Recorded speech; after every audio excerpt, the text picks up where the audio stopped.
आप सभी का सुपर कंसेप्ट क्लासेस में स्वागत है। और आज की इस वीडियो में मैं आप लोगों को क्लास 12 इतिहास के very very important MCQ questions बताने वाला हूं, जो आप लोगों के एग्जाम के लिए बहुत ही ज्यादा इंपॉर्टेंट है।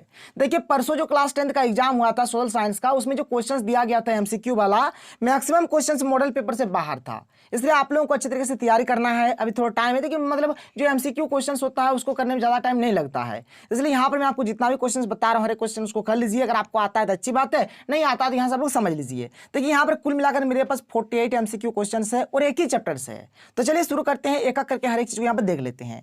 देखिए हमारे पास जो सबसे पहला जो क्वेश्चन है क्या है कि फूट डालकर विजय प्राप्त करने का कार्य सर्वप्रथम किस राजा ने किया।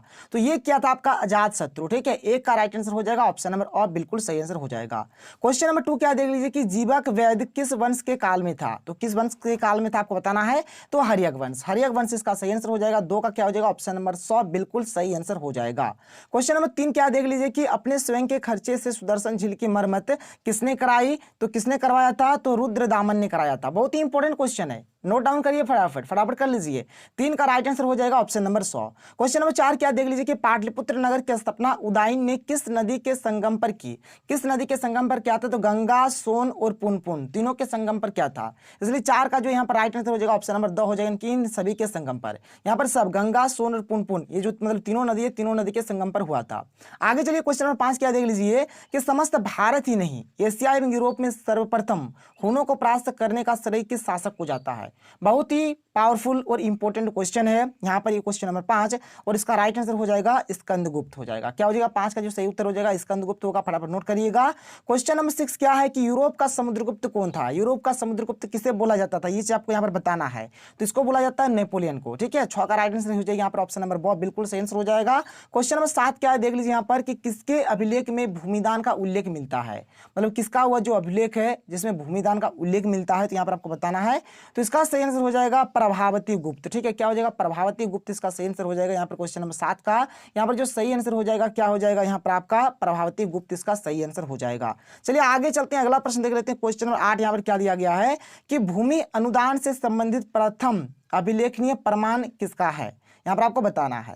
तो यहाँ पर 8 नंबर का जो यहाँ पर राइट आंसर हो जाएगा क्या हो जाएगा 8 का हो जाएगा हमारा यहाँ पर ब हो जाएगा सातवाहन काल। ठीक है, 8 का यहाँ पर ऑप्शन नंबर ब बिल्कुल सही होगा, फटाफट नोट करिएगा। क्वेश्चन नंबर 9 यहाँ पर क्या दिया गया देख लीजिए कि 510 इसमें सती प्रथा के साक्ष्य वाला प्रथम अभिलेख कहाँ मिला है। कहाँ मिला है, तो एरन में मिला है। एरन या फिर सागर जो भी बोलेंगे। 9 का राइट आंसर क्या हो जाएगा यहाँ पर ऑप्शन नंबर और बिल्कुल सही आंसर हो जाएगा। आगे बढ़ते हैं, क्वेश्चन नंबर 10 देख लेते हैं। क्वेश्चन नंबर 10 देख लीजिए, यहाँ पर बिहार बोर्ड में पूछा गया प्रश्न है, बहुत ही इंपॉर्टेंट प्रश्न है। क्या है कि किस शिलालेख से अशोक द्वारा कलिंग विजय का पता चलता है। तो देखिए अशोक और कलिंग के राजा के बीच जो युद्ध हुआ था और ये अशोक का जीवन का अंतिम युद्ध था, ये किस मतलब यहाँ पर किस शिलालेख में मिलता है आपको बताना है। तो इसका सही आंसर हो जाएगा 13वें शिलालेख। ठीक है, ऑप्शन नंबर 2 बिल्कुल सही हो जाएगा। 10 का यहाँ पर राइट आंसर हो जाएगा ऑप्शन नंबर 2। क्वेश्चन नंबर 11 क्या है देख सकते हैं, क्या है कि किस विद्वान ने मात्र अभिलेखों के आधार पर अशोक का इतिहास लिखने का क्या है सलाध्य प्रयास क्या है। सुपर क्वेश्चन है, देख लीजिए क्या हो जाएगा, तो देवदत्त रामकृष्ण भंडाकर, जिसको हम लोग बोलेंगे क्या बोलेंगे डी.आर. भंडाकर। डी.आर. भंडाकर भी आप लोग इसको बोल सकते हैं। तो ये हो जाएगा ऑप्शन नंबर 2, इसका सही आंसर हो जाएगा। 11 का भी क्या हो जाएगा 2 हो जाएगा। क्वेश्चन नंबर 12 क्या है देख लीजिए कि मौर्य काल का निम्न में से कौन सर्वाधिक महत्वपूर्ण नमूना है। तो स्तंभ हो जाएगा इसका सही आंसर। 12 का क्या हो जाएगा ऑप्शन नंबर 2 बिल्कुल सही आंसर हो जाएगा। क्वेश्चन नंबर 13 देख लीजिए, कितना पावरफुल प्रश्न है। बिहार बोर्ड 2014-18 में पूछा गया, झारखंड में 15 में, 17 में, 19 में पूछा गया प्रश्न है। और सिंपल प्रश्न है कि इंडिका की रचना किसने की। किसने किया था आपको पता होगा, गारंटी पता है, मेगास्थनीज। ठीक है, 13 का राइट आंसर ऑप्शन नंबर बहुत बिल्कुल सही आंसर हो जाएगा। क्वेश्चन नंबर 14 देख लेते हैं क्या है। देखिए बिहार बोर्ड में कितना बार पूछा गया, मतलब समझिए कि बिहार बोर्ड का फेवरेट क्वेश्चन 10 में पूछा, 13 में पूछा, 15 में पूछा, 16 में पूछा, 17 में पूछा, यानी कि 2-2 साल का गैप देके पूछ रहा है। प्रयाग प्रशस्ति की रचना किसने की। तो प्रयाग प्रशस्ति की रचना यहाँ पर किन्होंने क्या है आपको बताना है। तो किसने क्या था, तो याद रखिएगा यहाँ पर प्रयाग प्रशस्ति जो है इसका रचना क्या है हरिसेन ने। किसने क्या है, हरिसेन ने क्या है। ठीक है, तो यहां पर क्वेश्चन नंबर 14 का राइट आंसर हो जाएगा ऑप्शन नंबर 100 हो जाएगा हरिसेन, इसका सही आंसर हो जाएगा। क्वेश्चन नंबर 15 भी बहुत ही इंपॉर्टेंट, देखिए 2014 और 19 में बिहार बोर्ड में पूछा गया है कि गुप्तों के काल में कौन चीनी यात्री भारत आया। कौन चीनी यात्री भारत आया था जब गुप्त का शासनकाल चल रहा था। तो इसका सही आंसर हो जाएगा हमारा फाहियान। क्या हो जाएगा फाहियान। 15 का यहाँ पर सही आंसर हो जाएगा ऑप्शन नंबर बहुत बिल्कुल सही आंसर हो जाएगा। क्वेश्चन नंबर 16 देख लीजिए सर, ये भी पूछा गया प्रश्न है, 2010 और 17 में पूछा गया प्रश्न है कि भारत इतिहास का कौन सा काल स्वर्ण काल के नाम से जाना जाता है। किस काल को मतलब यहाँ पर स्वर्ण स्वर्ण काल बोलते हैं हम लोग। तो इसका सही आंसर हो जाएगा गुप्त काल। ठीक है, गुप्त काल को स्वर्ण काल के नाम से भी जाना जाता है। तो यहाँ पर क्या हो जाएगा, इसका जो सही आंसर हो जाएगा क्वेश्चन नंबर 16 का यहाँ पर जो राइट आंसर हो जाएगा क्या हो जाएगा, ऑप्शन नंबर ब बिल्कुल सही आंसर हो जाएगा। क्वेश्चन नंबर 17 यहाँ पर क्या है, देख सकते हैं कि अशोक किस वंश का शासक था, तो अशोक हमारा मौर्य वंश का शासक था। मौर्य वंश इसका सही आंसर हो जाएगा। 17 क्या हो जाएगा, ब इसका सही हो जाएगा। क्वेश्चन नंबर 18 क्या है, देख लीजिए कि कौटिल्य की कृति है। कौटिल्य ने क्या लिखा है, यानी कि जो चाणक्य है, ठीक है, तो उन्होंने क्या लिखा, तो अर्थशास्त्र का रचना किया था। तो 18 का राइट आंसर हो जाएगा ऑप्शन नंबर ब बिल्कुल सही आंसर हो जाएगा। क्वेश्चन नंबर 19 क्या है, देख लीजिए कि मेगास्थनीज भारत में किसके दरबार में आया था, तो चंद्रगुप्त मौर्य के दरबार में आया था। 19 का राइट आंसर ऑप्शन नंबर अ हो जाएगा। क्वेश्चन नंबर 20 क्या है, देख लीजिए कि समुद्रगुप्त की जानकारी होती है। ठीक है, गुप्त की जानकारी जो होती है किसमें होता है आपको बताना है। तो यहाँ पर क्वेश्चन नंबर 20 का राइट आंसर हो जाएगा प्रयाग प्रशस्ति। ठीक है, प्रयाग प्रशस्ति इसका सही आंसर हो जाएगा। क्वेश्चन नंबर 21 क्या है, देख लीजिए क्या है कि पाटलिपुत्र की स्थापना किसने की, तो इसका सही आंसर हो जाएगा उदयन। और देखिए उदयन का और एक नाम है उदयभद्र। ठीक है, इसको उदयभद्र भी बोला जाता है, याद रखिएगा, कंफ्यूज नहीं होना है।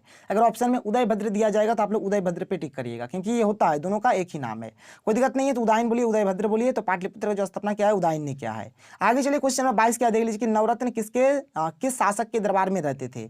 तो किस शासक के दरबार में नवरत्न रहते थे आपको बताना है। तो इसका आंसर हो जाएगा चंद्रगुप्त विक्रमादित्य। ठीक है, 22 का राइट आंसर हो जाएगा ऑप्शन नंबर द हो जाएगा। क्वेश्चन नंबर 23 क्या है, देख लीजिए यहाँ पर क्वेश्चन नंबर 23 दिया गया है कि अभिज्ञान शकुंतलम के रचनाकार है, किन्होंने लिखा है। ये जो अभिज्ञान शकुंतलम है तो लिखा है कालिदास ने। ठीक है, तो 23 का राइट आंसर क्या हो जाएगा, ऑप्शन नंबर ऑफ बिल्कुल सही आंसर हो जाएगा। क्वेश्चन नंबर 24 क्या है, देख लेते हैं। क्वेश्चन नंबर 24 देख लीजिए, झारखंड बोर्ड 2018 या फिर 2015 में पूछा गया प्रश्न है। यहाँ पर क्या कि प्रयाग प्रशस्ति का संबंध किस गुप्त शासक से है, अभी मैंने आपको बता दिया। ठीक है, तो यहाँ पर इसका सही आंसर हो जाएगा समुद्रगुप्त। क्या हो जाएगा, 24 का राइट आंसर हो जाएगा ऑप्शन नंबर ब यानी कि समुद्रगुप्त इसका सही आंसर हो जाएगा। क्वेश्चन नंबर 25 क्या देख लीजिए कि प्राचीन भारत में अभिलेख की शुरुआत किस शासक ने की।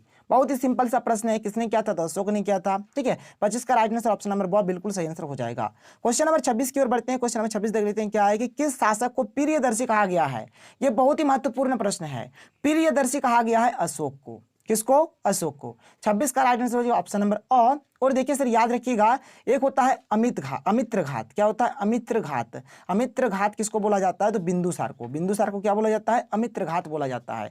ये दो चीज बहुत ही महत्वपूर्ण है, अमित्र घात बिंदुसार, और यहाँ पर प्रियदर्शी अशोक को बोला जाता है। इस क्वेश्चन को छोड़ देते, क्वेश्चन नंबर 27 कि ऐसा क्वेश्चन नहीं आएगा। 28 भी छोड़ देते हैं कि क्या ऐसा नहीं आने वाला है। क्वेश्चन नंबर 29 देख लेते हैं क्या दिया गया कि मौर्य काल के टकसाल का प्रधान कौन होता था।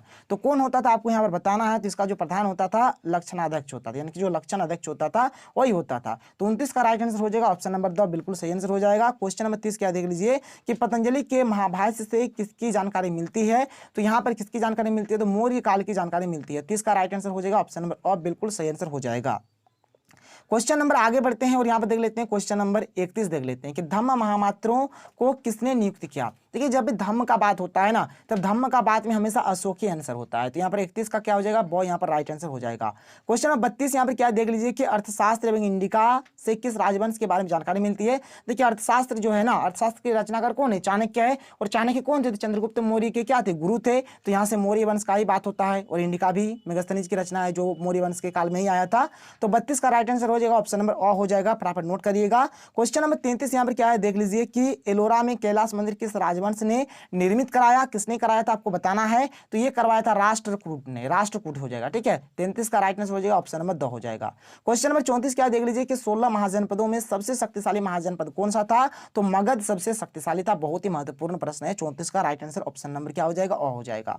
क्वेश्चन नंबर 35 क्या देख लीजिए कि पुराणों की संख्या कितनी है। तो पुराणों की संख्या कितनी है, तो 18 है। ऑप्शन नंबर ब बिल्कुल सही आंसर हो जाएगा 35 का। क्वेश्चन नंबर 36 क्या देख लीजिए कि अर्थशास्त्र के लेखक कौन है। अभी मैंने आपको बताया कि कौटिल्य बोली या फिर चाणक्य बोली है। ठीक है, तो 36 का राइट आंसर क्या हो जाएगा, ऑप्शन नंबर बिल्कुल सही आंसर हो जाएगा।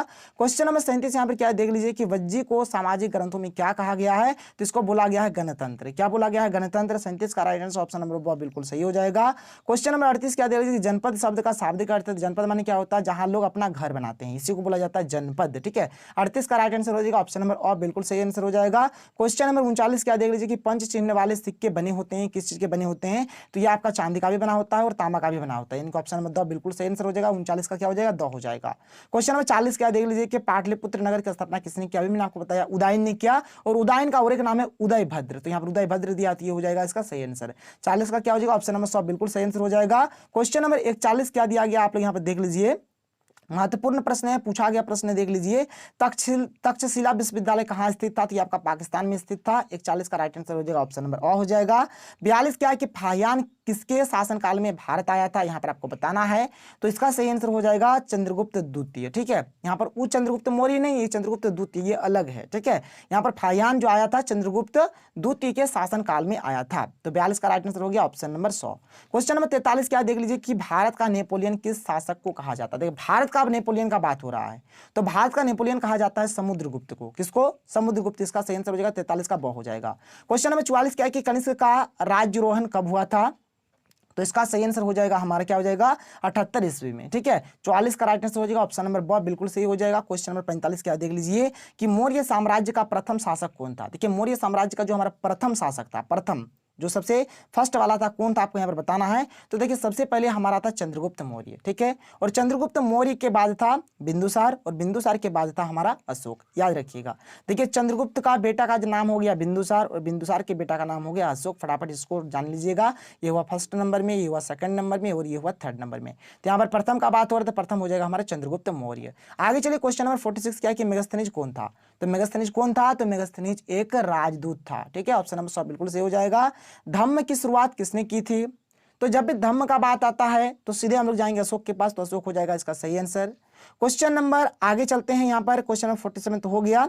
ठीक है, 47 का यहाँ पर 100 हो गया। और क्वेश्चन नंबर 48 जो कि मेरा लास्ट क्वेश्चन क्या है कि मौर्य साम्राज्य का तृतीय शासक कौन था? तृतीय शासक का बात हो रहा है। अभी मैंने आपको बताया कि जो सबसे पहला जो शासक था चंद्रगुप्त मौर्य था 1 नंबर में, बिंदुसार था हमारा 2 नंबर में, और अशोक था हमारा 3 नंबर में। तो 48 का यहाँ पर सही आंसर हो जाएगा ऑप्शन नंबर अ यानी कि अशोक इसका सही आंसर होगा। तो यहाँ पर मैंने आपको 48 इंपॉर्टेंट एमसीक्यू क्वेश्चंस बताया, और बहुत ही जल्द मैं आप लोगों को और 1-2 वीडियो देने वाला हूँ, ताकि आप लोगों का तैयारी अच्छी तरीके से हो जाए, एक भी क्वेश्चन इधर उधर ना जाए। तो चलिए मिलते हैं अगले वीडियो में। थैंक यू, जय हिंद।